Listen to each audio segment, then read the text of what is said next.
जैसे कि थाईलैंड में 2 से 3 दिन या ओवर स्टे करते हैं या फिर उससे ज़्यादा दिन का स्टे करते हैं तो उसका मतलब कि क्या पेनल्टी है, क्या प्रोसीजर है। मतलब कि अगर ओवर स्टे कर गए, कोई पर्सनल रीजन से अगर आप ओवर स्टे कर जाते हैं यहाँ पे, तो उसको कैसे सॉर्ट आउट किया जाता है।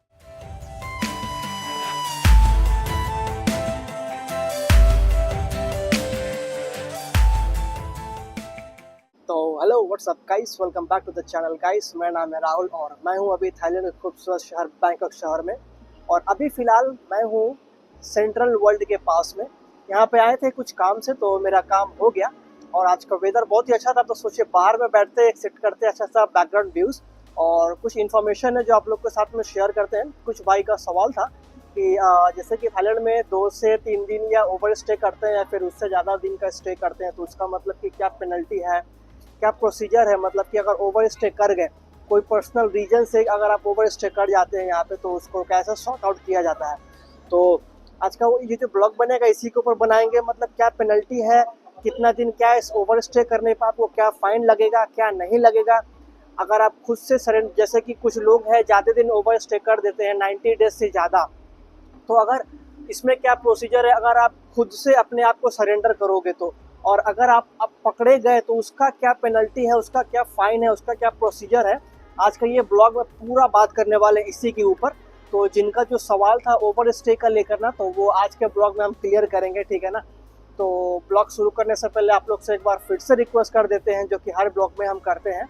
अगर आप लोग चैनल पर नए हैं तो चैनल को लाइक कर दीजिएगा, शेयर कर दीजिएगा एंड मोस्ट इम्पॉर्टेंटली सब्सक्राइब कर दीजिएगा और बेल आइकन दबा दीजिएगा, ताकि आपको नोटिफिकेशन मिलते रहेगा। इन फ्यूचर कभी भी हम ब्लॉग डालें रिगार्डिंग अपडेट्स ऑफ थाईलैंड तो आपको अपडेट मिल जाएगा, ताकि आप अपडेटेड रहिएगा।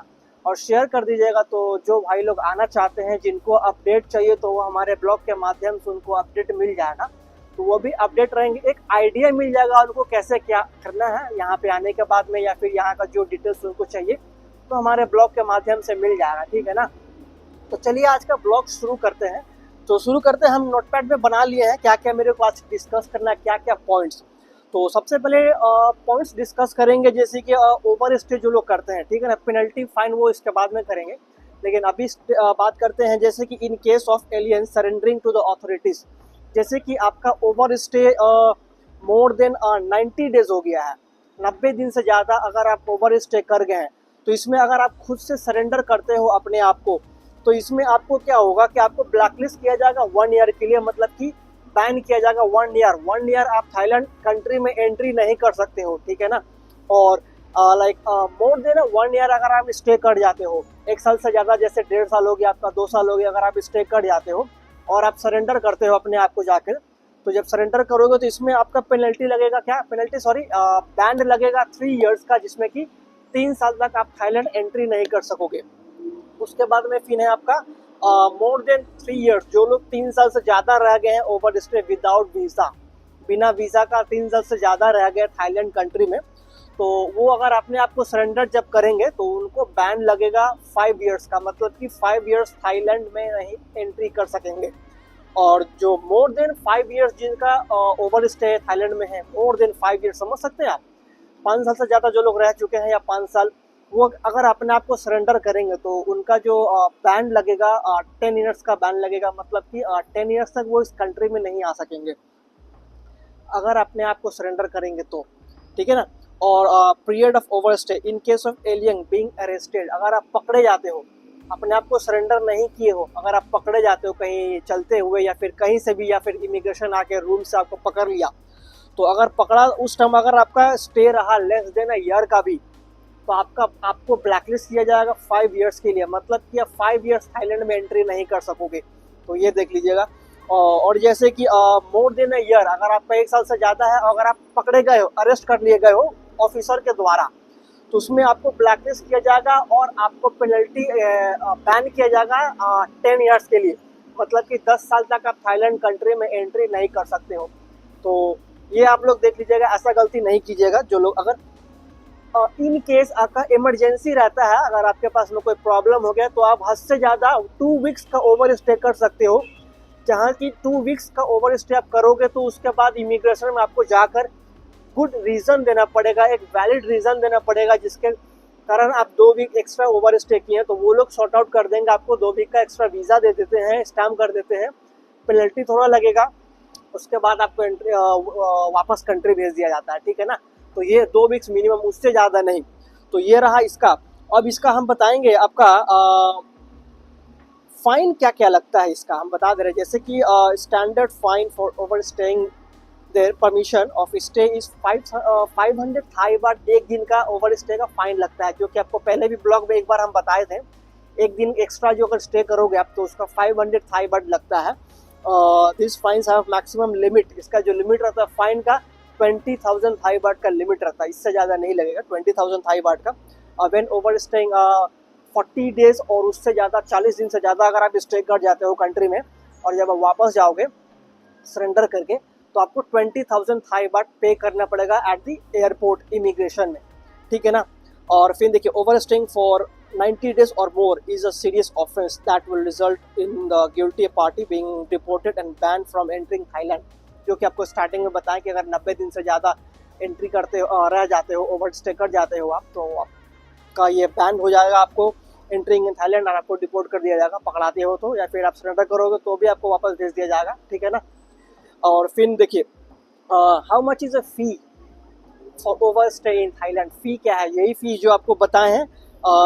The fine depends on the number of stay, कितना दिन आप स्टे किए उस पर डिपेंड करता है। तो मिनिमम जो है 500 थाई बाट है फाइन इसका, ठीक है ना। और this goes to the maximum of 20,000 Thai baht over stay for 40 days. अगर आप 40 दिन रहोगे तो 20,000 थाई बाट, उससे ज़्यादा दिन भी रहोगे तो 20,000 थाई बाट ही आपको लगेगा पेनल्टी, फाइन आपको देना पड़ेगा एयरपोर्ट में। बहुत जन क्या करते हैं ना, ओवर स्टे करते हैं 1 ईयर 2 ईयर्स का ना, तो वो लोग अपने आप को सरेंडर कर देते हैं एयरपोर्ट पे, कोर्ट के द्वारा सरेंडर करेंगे, और उनको 20,000 थाई बाट उनको पे करना पड़ेगा। बहुत जन जैसे कि जिनका 1 ईयर का ओवर स्टे हो गया, वो लोग क्या करते हैं ना, डायरेक्ट एयरपोर्ट चले जाते हैं, बोर्डिंग वगैरह करा के। इमिग्रेशन में जब जाते हैं ना इंडिया जाने के लिए यहाँ से, तो वहाँ पे पकड़े जाते हैं, वहाँ से उनको पकड़ के पेपर वर्क किया जाता है, वहाँ से उनको बैन किया जाता है, ब्लैकलिस्ट किया जाता है, और वहाँ पे वो लोग 20,000 थाई बाट पेनल्टी भरते हैं। पेनल्टी भरने के बाद में उनको वहाँ से ब्लैकलिस्ट कर दिया जाता है, जिसके कारण वापस वो फिर थाईलैंड कुछ सालों तक नहीं आ पाएंगे, जो कि आपको ऑलरेडी हम बताएं कितने दिन ओवर स्टे करने पे कितने साल का बैन लगेगा। तो ऐसा गलती आप लोग नहीं कीजिएगा, ठीक है ना। नेक्स्ट आते हैं, how many day can you over stay, जो कि आपको बताए थे। Home office can resume your application if you over stay for longer than 14 days if you have a good reason. 14 दिन अगर आप ओवर स्टे कर जाते हो, तो अगर आपका गुड रीज़न है तो ही आपका मतलब कि माना जाएगा कि हाँ ये वैलिड रीज़न है, जिसके कारण इनको प्रॉब्लम हो गया था, जिसके कारण ये आ नहीं पाए वीज़ा एक्सटेंशन के लिए, तो वो लोग एक्सटेंड कर देंगे आपका वीज़ा। तो ये आप ध्यान में रखिएगा दिमाग में, ठीक है ना। तो ये थोड़ा मतलब कि बेसिक डिटेल्स बताया आपको, जो कि ओवर स्टे कैसे क्या नहीं करना है, आपको क्या करना है यहाँ पे, ठीक है ना। तो ओवर स्टे नहीं कीजिएगा, घूमने आ रहे हैं या फिर कुछ पर्सनल काम से आ रहे हैं तो ओवर स्टे आपको नहीं करना है। और ड्यूरेशन जितना आपका टाइम रहता है, जैसे कि बहुत जन क्या करते हैं ना, ड्यूरेशन ऑफ स्टे उनका रहता है 60 डे का, जैसे कि स्टिकर वीज़ा लेकर यहाँ पे आ जाते हैं, ड्यूरेशन ऑफ द डे रहता है 60 डेज़ का, लेकिन वो 60 डे जब क्रॉस हो जाता है तो वो वीज़ा एक्सटेंड नहीं करते हैं, और वो बिना वीज़ा का यहाँ पे रहते हैं more than a year, 2 years, 3 years ऐसे। तो इन केस में वो लोग जब रहते हैं तो एक अंदर में डर बना रहता है उन लोगों का भी, जैसे कि चोर के तरह। अगर इन केस वो पकड़े जाते हैं इन 1 ईयर और लाइक 2 ईयर्स, तो उनके ऊपर बहुत जन को क्या होता है कि यहाँ से पकड़े जाओगे आप 2 साल 3 साल में, तो पकड़े जाओगे तो पहले तो यहाँ पे वो लोग जेल भेज देंगे आपको, और जेल में सज़ा भी हो जाता है, 5 महीना 6 महीने का सज़ा भी हो जाता है। तो ये बहुत ही मतलब कि नरक वाला ज़िंदगी हो जाता है, जहाँ यहाँ का जेल बहुत ही ख़त्म है, बहुत ही नरक है यहाँ का जेल। हम पूछे हैं लोगों से जो लोग गए हैं, तो ऐसा गलती नहीं करना है। जैसे कि अगर जेल में भी अगर आप लोग यहाँ पे जाइएगा तो खाना पीना जो रहेगा, ये नहीं कि आपको इंडिया का खाना मिलेगा, नहीं, आपको खाना भी मिलेगा यहाँ का भी महकता हुआ खाना, ऐसा कि जवाब नहीं है, खाने नहीं सकिएगा आप, लेकिन क्या कीजिएगा, तो ये नहीं कीजिएगा, ठीक है ना। ये जेल का यहाँ है। उसके बाद जैसे कि 5 to 6 मंथ, 1 ईयर बहुत जन का भी जेल हो जाता है। जेल होने के बाद में उनको इंडिया भेजा जाता है, उसके इंडिया भेजने से पहले उनको यहाँ पेनल्टी देना पड़ता है। 1 ईयर आप जेल भी खटोगे, उसके बाद 20,000 थाई बाट या 15,000 थाई बाट आपका पेनल्टी है। जैसे 20,000 थाई बाट है, तो अगर आप 1 साल जेल खटे हो तो कुछ डिस्काउंट मिल जाता है, जैसे कि 20,000 की जगह 10 to 15,000 थाई बाट पे करना पड़ेगा आपको इमिग्रेशन में। उसके बाद ही आप इंडिया जाओगे, ब्लैकलिस्ट कर दिए जाओगे, स्टैम्प मार दिया जाएगा। और बहुत जन सोचते हैं कि ब्लैकलिस्ट कर देगा तो जाएंगे, और सेम पासपोर्ट पे आ जाएंगे। बहुत जन करते भी ऐसा, लेकिन ये गलत है। सेम पासपोर्ट पे जब आप आओगे तो वो तो सिस्टम में डालेंगे ही आपका पासपोर्ट नंबर वगैरह डिटेल्स, तो सिंपली सिस्टम में शो कर देगा, क्योंकि वो अपडेटेड है, ब्लैकलिस्ट है आप, फिर आपको डिपोर्ट कर देंगे। तो ऐसा गलती आप लोगों को नहीं करना है। तो ये रीज़न हो गया, ये प्रोसेस हो गया ओवर स्टे का, कैसे क्या करना है। जो लोग ओवर स्टे रह जाते हैं तो उनको कैसे कैसे क्या सरेंडर करना है, अगर पकड़े जाते हैं तो कैसे क्या होता है। तो ये ब्लॉग था जिसके ऊपर कुछ भाइयों का सवाल था, जो कि हम आज बना दिए, थोड़ा शेयर किए बेसिक चीज़, क्या फ़ाइन लगता है, कितने दिन पे क्या फ़ाइन लगता है, कितने दिन ओवर स्टे आप कर सकते हो थाईलैंड में। तो ये बता दीजिएगा कैसा अपडेट लगा मेरे को कमेंट में, और ब्लॉग को शेयर कर दीजिएगा, अच्छा लगा तो शेयर कर देंगे तो बाकी लोगों के पास में पहुंचेगा ना, अपडेट मिल जाएगा उन लोगों को, ठीक है ना। तो बता दीजिएगा कैसा लगा, सब्सक्राइब कर लीजिएगा मोस्ट इंपॉर्टेंटली, और बेल आइकन दबा दीजिएगा। ये पूरा ब्लॉग आप लोग देखें तो कैसा लगा मेरे को जरूर बताइएगा। कोई भी सवाल हो रिगार्डिंग दिस तो मेरे को इंस्टा पे आप लोग मैसेज कर सकते हो, या फिर यूट्यूब पे मेरे को कमेंट कर सकते हैं, रिप्लाई आपको तुरंत मिल जाएगा यहाँ फिर, या इंस्टा पे आपको तुरंत रिप्लाई मिल जाएगा। तो चलिए, और कोशिश कीजिए ओवर स्टे ना करने के लिए। यहाँ पे कोई वैलिड रीज़न हो तो आप दिखा सकते हो, नहीं तो नहीं, ठीक है ना। तो ये प्रोसेस था ओवर स्टे का। सरेंडर करने का क्या मिलता है पेनल्टी, और पकड़े जाने का क्या मिलता है पेनल्टी, कितने दिन का आपको बैन लगता है, ठीक। सरेंडर करने पे आपको कम डेज का बैन लगेगा, और अगर पकड़े जाते हो तो वो ज़्यादा दिन का बैन लगेगा आपको।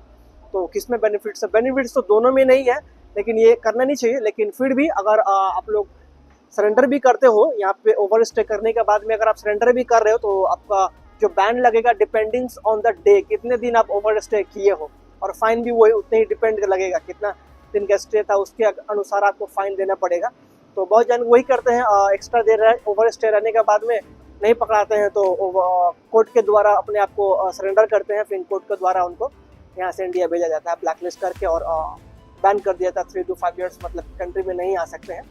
तो ये प्रोसेस तो मेरे को बता दीजिएगा, ये ब्लॉग आप लोगों को कैसा लगा, और शेयर कर दीजिएगा। तो चलिए, अब आपसे मिलते हैं अगले ब्लॉग में, तब तक के लिए आप लोगों को पता है ना क्या, अभी जाएंगे एक्सरसाइज वगैरह करेंगे, फिर घर जाएंगे, ठीक है ना। तो चलिए, आप लोग भी एक्सरसाइज कीजिए, फिट रहिए, स्वस्थ रहिए, मस्त रहिए, ठीक है। तो मिलते हैं आपसे अगले ब्लॉग में, तब तक के लिए आप लोगों को पता है ना क्या, अपना ख्याल रखिए और स्टे देसी।